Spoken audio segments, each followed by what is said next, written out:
Okay, if you're using this edition, this is the Aryeh Kaplan edition. We're on page 51. This is part 1, chapter 3,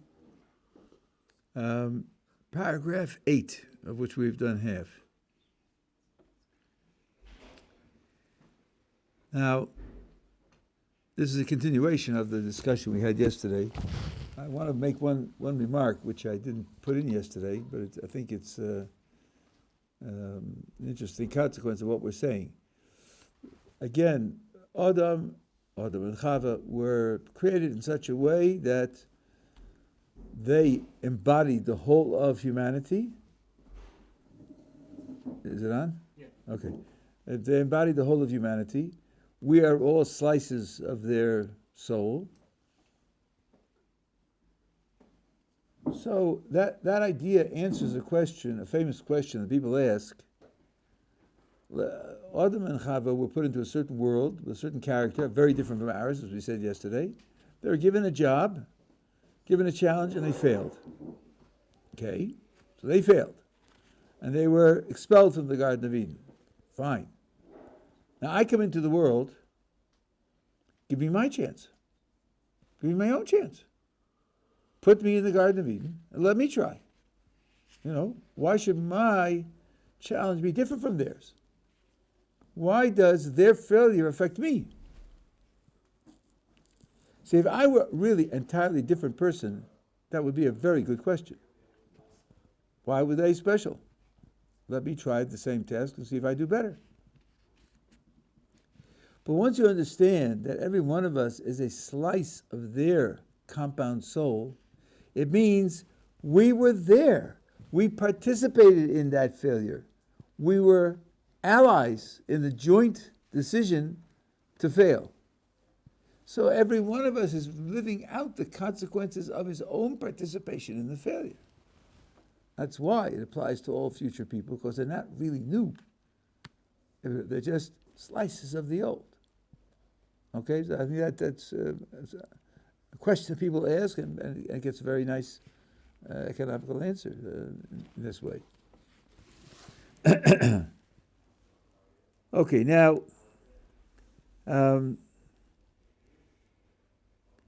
he says in paragraph 9, and he just says it agav, but it's a gigantic idea. As we said yesterday, man's body is in such a state that the soul can't purify it. If the soul will apply the purifying energy to it, it will just cease to exist. It'll be exploded. It has to disintegrate and be reconstituted. But here he says, the attribute of divine justice decreed that neither the person nor the world in its present condition can acquire perfection. Neither the person nor the world. And therefore, not only must the person die and his body disintegrate, but the world has to go through a period of disintegration also. So he quotes a famous statement in the Talmud: the world is 6,000 years.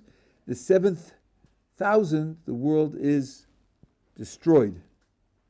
The world being destroyed in the 7,000 is like the human body disintegrating after death.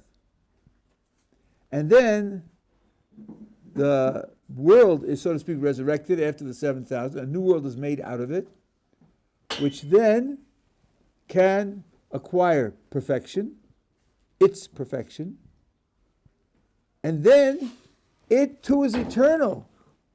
Not just people are eternal. People of soul and body who are going to receive their reward for eternity. No, the mosquitoes are also eternal. The galaxies are eternal. The plankton on the surface of the sea are eternal. Everything's eternal. The whole of the creation remains. Nothing gets lost. This is not an obvious idea at all. It's not an obvious idea at all. That the whole of the creation is hanging on our performance, and our performance, the influence of our performance spreads out to encompass the whole of the creation. Now, the Mechaber, the author here, wrote a book Mesilas Yesharim, the path of the just, which you may have heard of. In the first chapter, he quotes a famous statement in the rabbinic writings. I created a world for you. I put you in my world. Take care not to destroy my world. That's interesting. Who cares?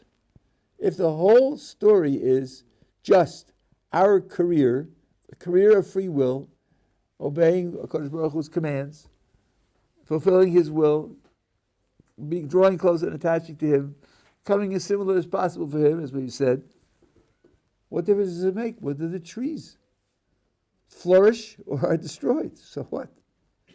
The answer is no. We are the engine through which the whole of the world achieves its perfection. Now, what counts as the perfection of a tree? Remember, we said the name of the project is God wants to give good, the maximum good. The maximum good is to be like Him because He is the maximum good.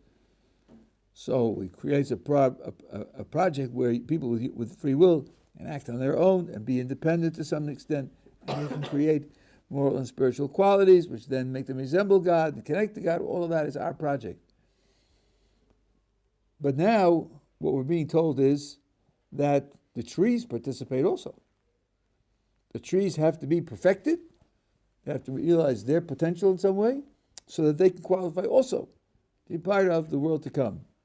Now, he's going to say something in 2 pages, which I think gives the key to that. But I'm just pointing out that here it says several other times in the book, that it's not just human beings that end up in the world to come.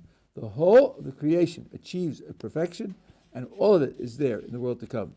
The question is, in what way and for what purpose? It's not experiencing God. It's not nehene miziv hashchina, rejoicing in the shine of God's presence. So then, what is it doing there? I just wanted that he says it is here. Okay, so then he says, everything has to be destroyed and then recreated.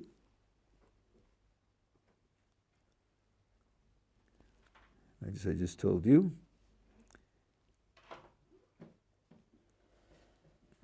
Right. And after the resurrection, this is why resurrection is so important, man will enjoy his reward with both body and soul. I told you why that is, because the agent that performs the actions is soul and body together. Soul can't do it alone. Body can't do it alone. It's soul and body together that's able to act. So then the consequences of the action have to apply to the agent who performed them. The agent who performed was soul and body together. That's why you need resurrection. Otherwise, the whole system would be unjust, but it would also be unbalanced. There is a religion in the world which has a theory that as you live your life, so your continuation will have new circumstances in a new life, but your continuation isn't you. It's something that grows out of you. And in my opinion, a position like that faces a moral objection. Why should something that isn't me, just grows out of me, suffer because I made mistakes? Why is it fair to that thing? It didn't do anything wrong. We believe in transmigration, reincarnation. Reincarnation, it's me again.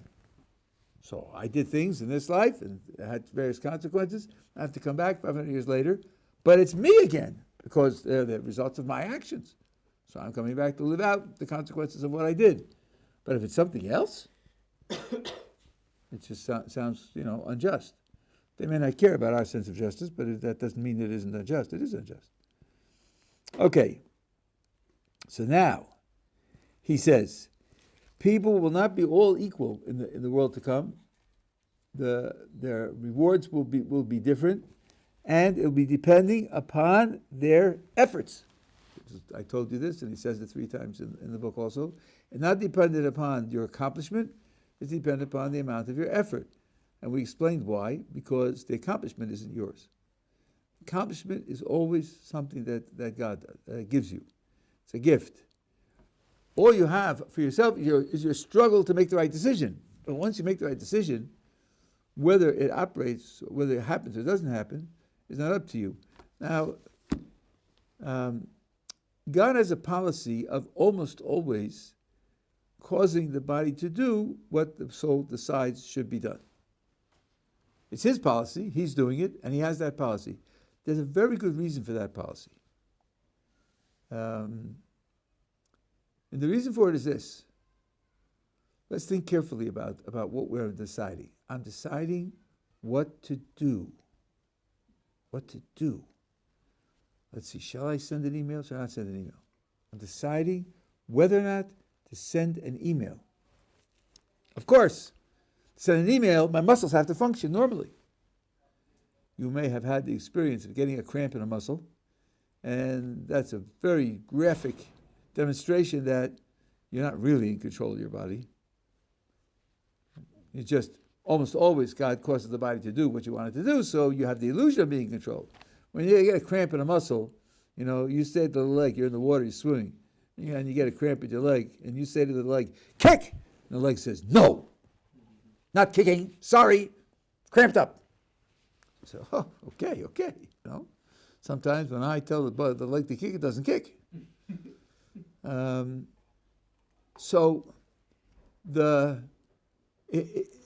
Imagine what it would be like if God didn't have this policy of almost always causing the body to do what I decide. Let's suppose it's various and variegated and random, and so I say, shall I send an email? I say, yeah, I'm going to send an email. I pick up my arms, they go straight up to the ceiling and stay up like this. Next time I want to send an email, I pick up my arms and I start clapping this way. Next time I want to write an email, pick up my arms, and then my fingers start drumming like this, and I, pretend I'm playing the piano. Because I make up my mind to send an email, but God doesn't consistently make the body do what I decide. He makes it do other things, right? The result of that is something very deep. It means you can't decide to write an email. Because you're not deciding to move your muscles, you're deciding to write the email. And you find, when I decide to write the email, 1 time in 10 the email gets written, the other 9 times some other things happen. So then I'm not really deciding, I'm deciding to make an effort, and then who knows what will happen. But then I can't plan ahead, because I don't know what's going to happen when I make a decision. I can't be responsible for what I do. Why did you stretch your hands to the ceiling? I don't know. I was trying to write an email, and my hands went up. What's it got to do with me? In order for a person to decide what to do, the world has to be an orderly place. When I decide to move my body a certain way, the body has to move. When the body moves, certain consequences have to take place. So I decided to write the mail. Oh, fine, I turn on the computer, I start typing. For each letter that I type, a bird comes out of the computer. And they fly away, chirping and chirping, right? And there's nothing comes up on the screen. Well, how will I next time decide to write an email if sometimes when I press the keys, no letters come up on the screen and birds start chirping? The world has to be an orderly place, a place that I can predict what's going to happen most of the time, the vast majority of the time. Sometimes we'll get it wrong. Sometimes the consequences will not be what we expect, but the vast majority of the time. Otherwise, I can't make decisions. And if I can't make decisions, my free will is absolutely useless. I can't be responsible for anything that I do. I can't build moral character or spiritual character.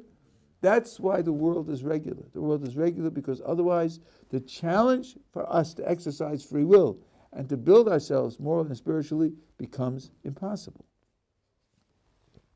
But the bottom line then is that when my body does what I decide, that's God's part in the event that takes place. So if that's the case, I can't get any credit for the body doing it. The body doing it is God's gift to me. So all I can get credit for is the effort to make the decision. And that's why he says 3 times in the book that what you get credit for is the amount of effort that you expend. Now, he says, that means that in the world to come, people will have different positions, depending upon the amount of effort that they expend.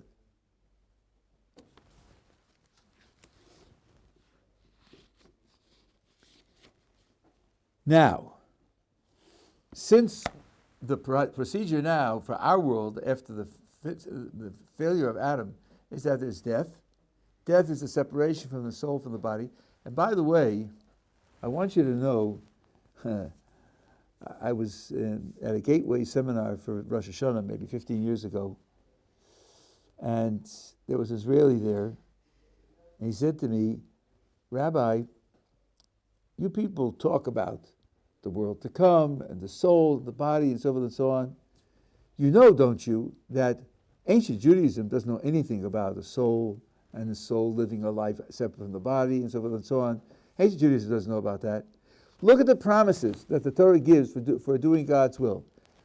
Rain in its proper time, health, victory in your battles, abundant crops. All the promises that the Torah gives you for doing what God wants are physical blessings and benefits in this world. But you see, Rabbi, about 2,000 years ago, a new religion appeared called Christianity. And Christianity had an idea that there's a soul, and the soul lives on after death. And now, Judaism is competing with Christianity for followers, and Christianity is offering a much better product. They're offering eternal life of the soul. So Judaism had to upgrade its ideology, had to upgrade its promises to match Christianity, and that's when Judaism came to develop the idea that there's a soul and the soul lives on after death, so as to be able to compete with Christianity. You know that, don't you, Rabbi? So I was happy that he was an Israeli. I took out the Chumash in Hebrew, and I showed him. When Abraham dies, it says,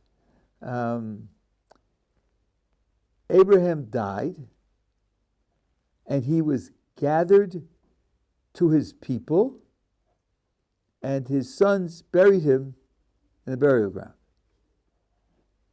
Well, let's see. There are three things going on here. He died, he was gathered to his people, and he was buried.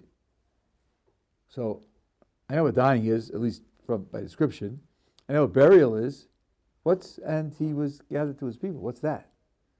If he was buried in the family cemetery, which he wasn't, if he was, then it's redundant. Gathered to his people is being buried. As a matter of fact, his father was buried in Haran, and Avraham was buried with Sarah in Maras Machpelah, in Hebron, south of here. So the obvious understanding is death is the separating of soul and body, and then the verse tells you what happens to each one. The body is buried in the grave, and the soul is gathered to the souls of his family. It says the same thing with Jacob. Jacob is on his deathbed in Egypt. It says, and his whole family's around him. His whole family in him, in the room with him. It says he died, he was gathered to his family, and he was buried 3 months later. So, he couldn't be gathered to his family if he's sitting in the room with them all. No, he died. The body stayed where it was. It was buried 3 months later in Israel. And his soul was gathered to the soul of the father and his grandfather. And that's how it was disposed. And if that wasn't enough, when Rachel dies, the verse says as follows. Rachel cried out because she was in pain in childbirth. And as she was dying, it says ki mesa in Hebrew, or mesa in Hebrew can mean dying, not just dead. She's talking as she's mesa. B'tzeis nafsha, as her soul was exiting. There it is, word for word. Death is the soul exiting. So I showed this to this Israeli, and he said, gee, Rabbi, I guess I was wrong. There it is. It's in Hebrew. It's word for word. And there's no question that the book of Genesis was written long, long before Christianity. No matter what your views are on the dating of Hebrew scriptures, but talking about many centuries before the rise of Christianity. So that simply is a terrible mistake. So now the Ramchal says, so death takes place, the body is buried and disintegrates. What happens to the soul? Resurrection will take place years, decades, centuries later. In the meantime, there has to be a condition for the soul to be in while the time is passing until resurrection. Now this condition, which is called Olam HaNeshamos, the world of souls, has some very interesting features. The soul is going to look forward to the time when the resurrection will take place, when the body is decomposed and then is rebuilt in a form in which it can take the influence of the soul. Yeah.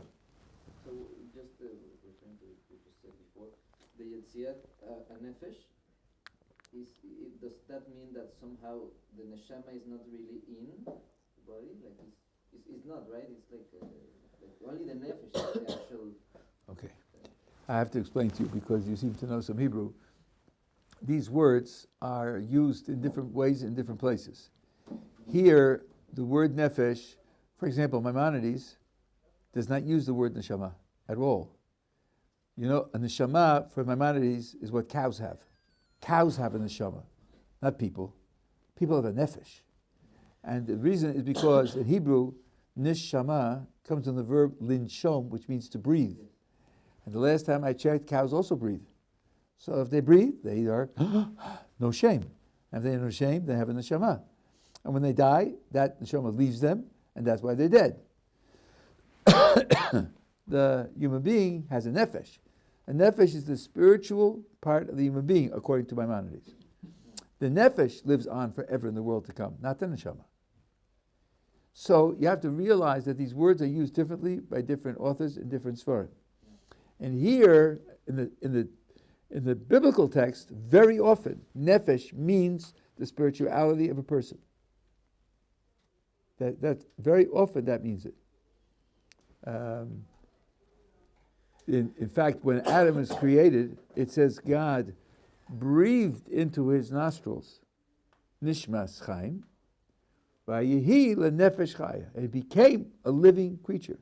So that's a level above. And nefesh there is for the life of the human being, which is the spirituality and the physicality as well. So betzeis nafsha means her spirituality that enables the body to live was leaving. Now leaving, here we're using physical terms for something that isn't really a physical relationship. The soul isn't in the body. The soul interacts with the body.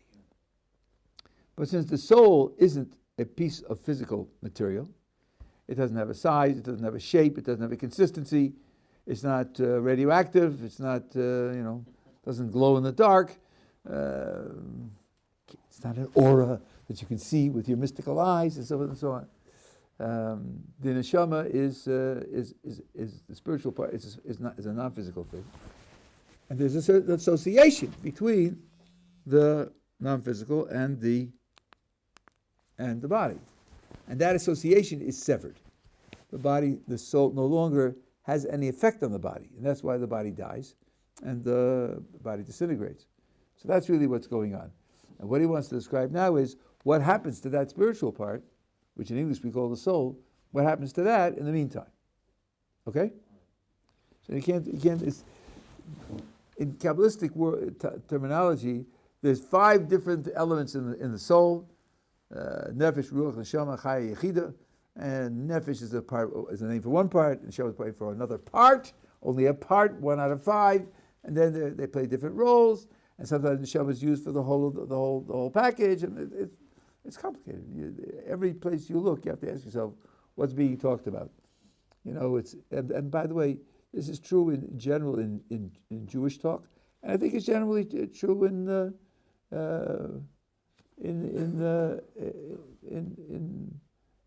general talk as well. But sometimes words are used in a variety of ways.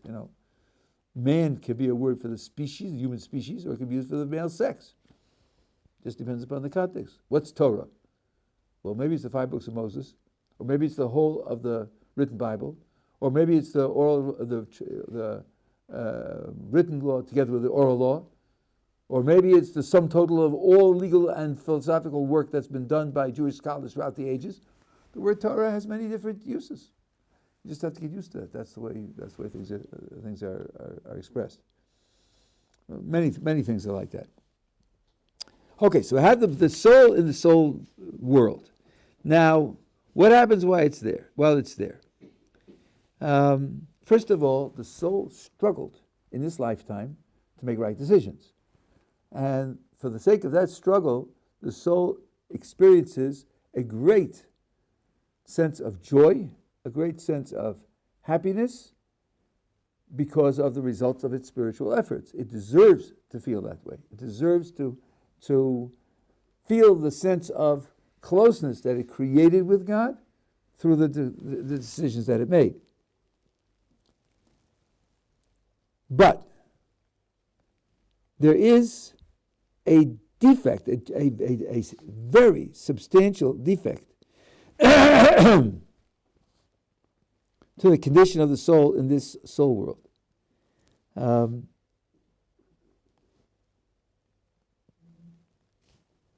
Because one of the things that the soul needs to do is to purify the body. The process that we described, the decision is made. If Adam had made the right decision, then the soul would have acquired a great deal of strength from that decision, and then applied that power to purifying the body. When they're dissociated, when the body is disintegrating in the ground, the soul of the soul world, the soul can't do that. Now, this proposition has a lot to it. The soul is created for this purpose. It's created for this purpose of purifying the body. So there's a tremendous frustration built in. I made all the effort when I was together with the body, when we could have free will. I made the effort to do the right thing, and I was successful to a great degree. And now I've built up in myself the strength, but the strength wasn't to be strong. The strength was to be used. It was to be used to purify the body so that together with the soul, the two of them together can be elevated to a position where they can attach themselves to God. And it's not happening. The body is disintegrating, the soul is in isolation. So there's tremendous frustration built into the position that the soul is in when it's in the soul world. It's spreading its light, it's feeling the increase of powers that it has, but so far they're just empty. They're empty. Now, he then makes a remark here, which is sometimes just make a remark in a few words when you stop and read it and think about it. He says, only after resurrection will the soul be able to be godlike in giving perfection to something else.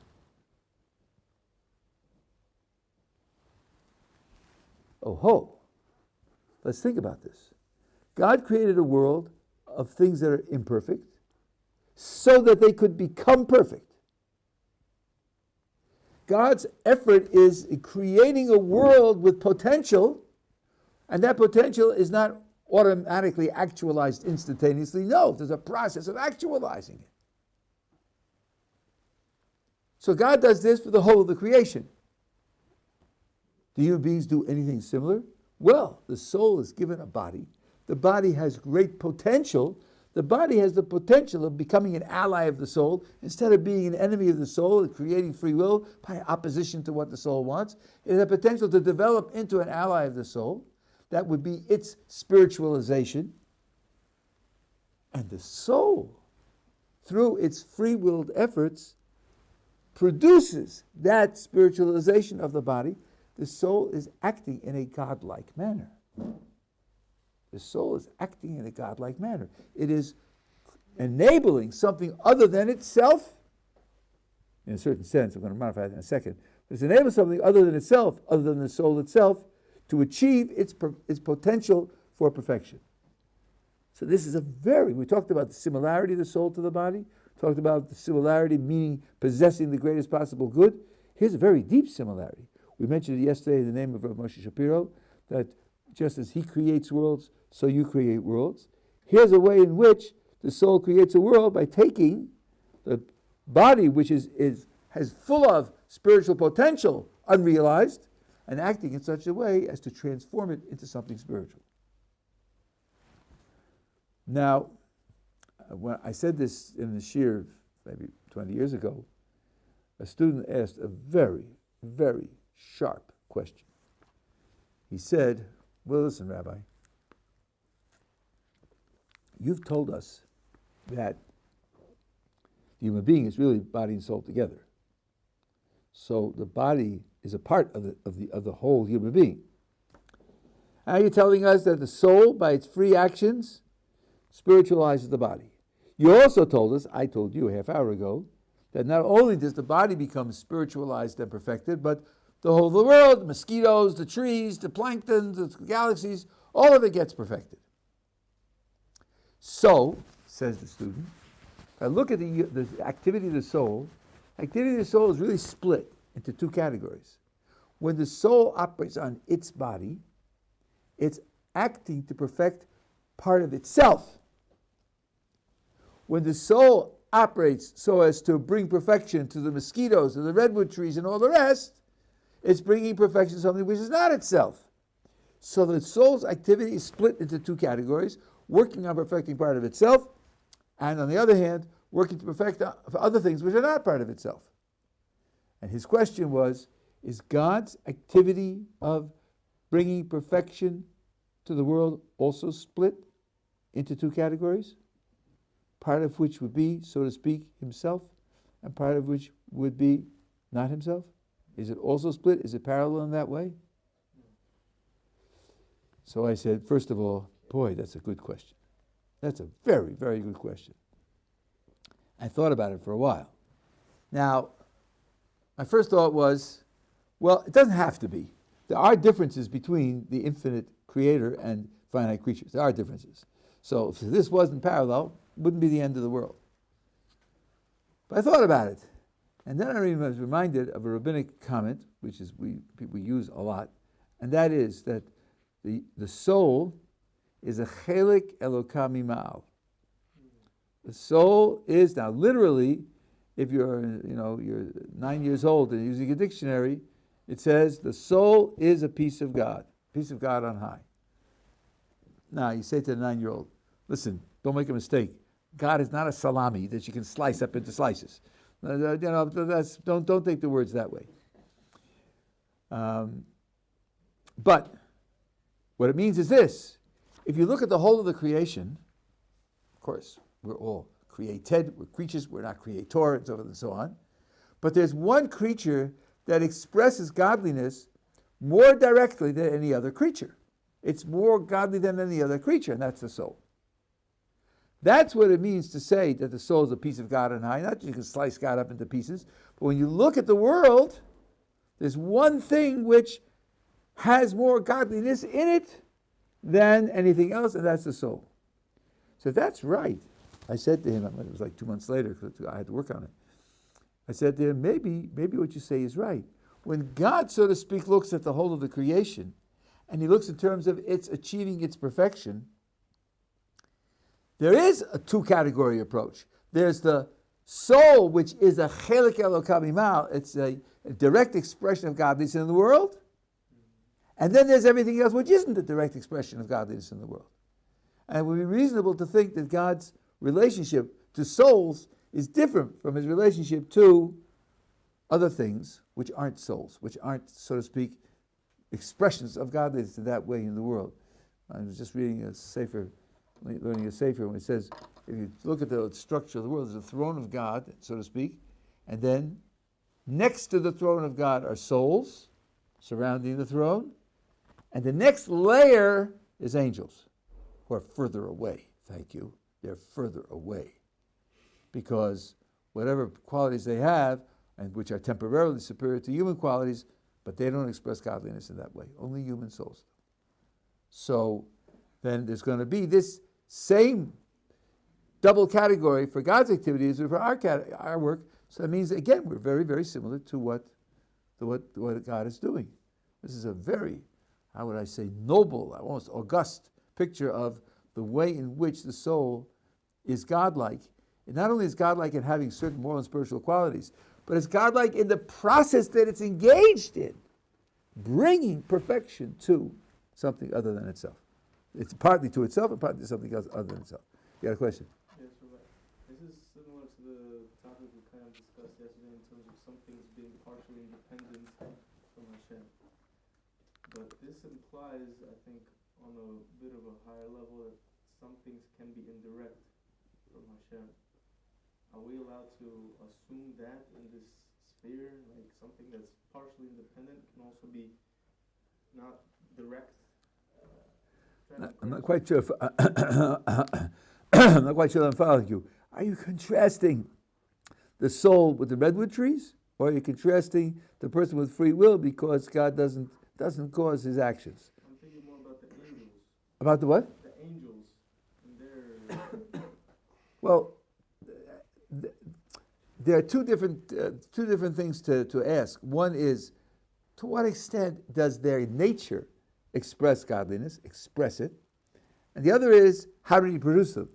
Indirect is a word for how it was produced, directly or indirectly, which might play a role, but that had nothing to do with the character that they have. The two are not necessarily related to one another. Ra, evil, is created indirectly. But some things that are not Ra would not require to be indirect. It's just that the thing that he created, things that he created have different characters. One is has got the divine stamp on it, and the others, the stamp is hidden. You don't see the character of it in its nature. And that's how it could be partially independent. No, the two things that's the third thing. Independent is only through free will. It depends on the free will. Whether it's an angel, which is very high, or a squirrel, which is quite low, or a mote of dust, which is very low, all of them are totally determined by God, from high to low. The fact that they're determined, it doesn't tell you whether they're high or low. Human being is partially undetermined because it has to be similar to a Kodesh Baruch Hu. Nothing else has to be similar. Yeah. Does that mean when any other object or being on the planet besides humans decides to make a decision, that decision was not theirs? Say an animal decides to graze the fields, that's not their decision. We don't describe animals as making decisions. You just say follows nature. That's right. Which means So the Maimonides is very careful about this. He uses the word will, in Hebrew, rotzon, for animals, but only for human beings does he use the word bechira. And bechira is free will. So you can identify what animals do as actions in a way, that you can do. Animals have two basic inbuilt motivations. One is to run away from danger, and the other is to acquire for itself the means of survival. And then you can include in that reproduction. When circumstances are perceived by the animal, then those motivations are triggered, and it does whatever is relevant to those circumstances. When it smells a predator, it runs. But to say, so that's will, it's action. But free will means something much more dramatic. It means whatever action was done, something else could have been done. It didn't have to be this action. It could have been a different action. We don't say that about animals. Animals have no choice. And that's a crucial distinction. There is an English translation of the Guide of the Perplexed where he says that animals have free will because he misunderstood the word of will to include free will. And he didn't make the distinction between Ratzon and Bechira. So that's an important thing. We don't attribute free will to animals.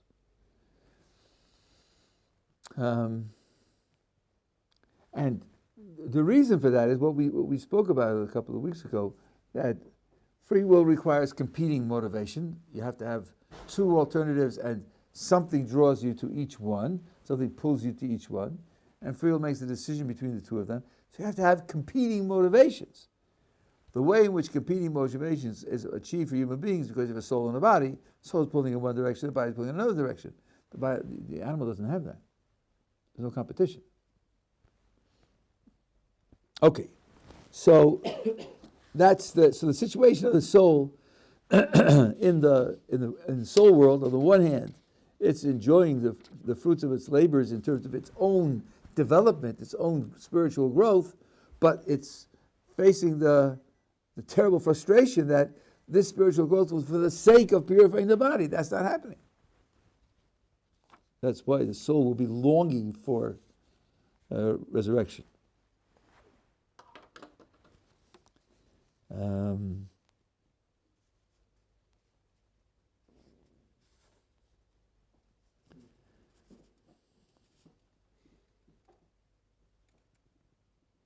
Right, that's what she said. Okay.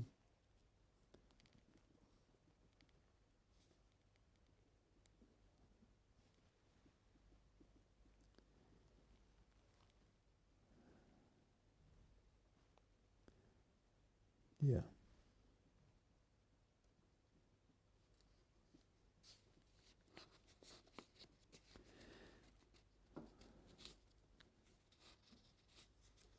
Okay. So now he says what I have told you before. Even before the person's life starts, the soul is in a very high degree of intrinsic perfection. And if it would enter full strength into the body, its intrinsic perfection would be incompatible with the state of the body. The body would be exploded thereby. And God has to therefore hold back its perfection from expressing itself, its intrinsic perfection from expressing itself. And this also is a frustration to the soul. It's a little bit like this. Say you want to do this and you're hired to teach fourth grade. Okay, you went to college and got a degree in order to teach fourth grade. Kids are 9 years old. So you can't use your full vocabulary. You can't use your full sophistication. You're teaching 9-year-olds. You also have to be aware that they have limited motivation, limited ability to concentrate. So you have to sort of hold back a great deal of your own understanding and depth and sophistication in order to teach them what they need to know. You may be in love with the job of teaching 9-year-olds, but you know very well that you're holding back a lot of yourself in teaching them. That restraint of holding it back, and you have this when you have children also. You love the children, but boy, sometimes it can be very challenging to explain things to children, especially 11-year-olds who have their own ideas, and they explain to them and say, "No, that's not right." That's right. Mark Twain said that when I was 17, I was sure that my father was very inexperienced and poorly educated. And by 21, the amount he learned in 4 years was amazing. Of course, he didn't learn it in 4 years. The 17-year-old became to appreciate what his father knew later when he was 21. Right? So this also is a frustration for the soul, because the soul feels inherently that it has the power to transform the body, and it does. It really does. It's just that the power is so powerful that it wouldn't just transform it and elevate it, it would destroy it, it would incinerate it. So all of this creates a certain frustration for the soul. The basis of the frustration, and this is a deep general point, is that when something's created for a purpose and it knows what its purpose is, it can't find fulfillment in any way other than satisfying that purpose. You have this, for example, with doctors. Some people feel the calling to be a doctor, apply to medical school, and they don't get in. They don't get to any school. Their attitude is, my life has stopped. I have to be a doctor. Okay, what are they going to do in the coming year? Nothing. I mean, I'm going to be doing things, but they're nothing. They don't matter. They don't accomplish anything. Next year, I'll apply for medical school, and I'll get in. I'll become a doctor. And they the world is just a waiting room until they can become doctors, which is what they have to be. I also saw that when I was an undergraduate, we had students who had spent a year in Israel. They were going back to Israel. they came from a kibbutz, they're going back to the kibbutz. They had to get a degree. Their minds, their souls, their emotions, their hopes and then fears, everything was in Israel. Here, I'm reading a book. That's right. I have to do that to get a piece of paper and then go back. But my whole being, my whole identity is an Israeli identity. And that's why they were not tempted by any of the campus life, and they weren't challenged by any of the campus ideology, and whether it was anti-war protests or it was pseudoscience that destroys religion, these are leprechauns running around over here. That has nothing to do with me. They're not really human. Humanity is dancing on the kibbutz and harvesting the crops of the kibbutz. That's what it is. So they were totally immune from being affected by the environment. And to have that frustrated, it's like, I'm living in a world that's not me. So it's bad enough for the soul to come into this world having been associated with the divine in a certain way before it comes into this world. Mishnah in Pirkei Avos says that the soul doesn't want to be born, doesn't want to come into the world, doesn't want to live, because it's connected to the divine. And then to come into the world and have the project and not be doing the project. So it's a very, very frustrating position for the soul to be in. So it's not as if the soul has its divinity and has its share of perfection. It's just sailing through. There's no sailing through. There's no sailing through. This is my subject here, but I just wanted to give you an example of something which people, Kedah, when Abraham was asked to sacrifice Isaac. So you probably know about that story. One of the greatest tests that he underwent is the 10th test, one of the greatest tests of the whole of humanity. How did he experience it? Was Abraham at such a high level that although this would have been an excruciating test for anybody else, but for Abraham, someone on his level, he just sailed through it because of his great faith in God and all the rest of that? Absolutely not. Absolutely not. Because there is, when he finished and God, through the angel, gives him a promise of great blessings, it says, Nishbati, Nu'um Hashem, I swear to you that God is going to give you this and these benefits. So the Midrash asks, Shvu azu lama? Why is God swearing? Well, why is he taking an oath? Because Abraham said to God, I passed this test, don't test me again. Don't test me again. Nor Isaac. Don't do it again. Swear to me you won't do it again. And that's what God swore to him, that he won't do it again. So that means it was an excruciating test. Kovash Rachamav, he had to conquer his mercy for his son. It was an excruciating test to get God to swear never again. So these things are not done with, no one's sailing through. No one is sailing through. No matter how great you are, God devises a way for you to grow in your spirituality by making an extreme effort. And it applies to the highest as well as us ordinary folk. Okay.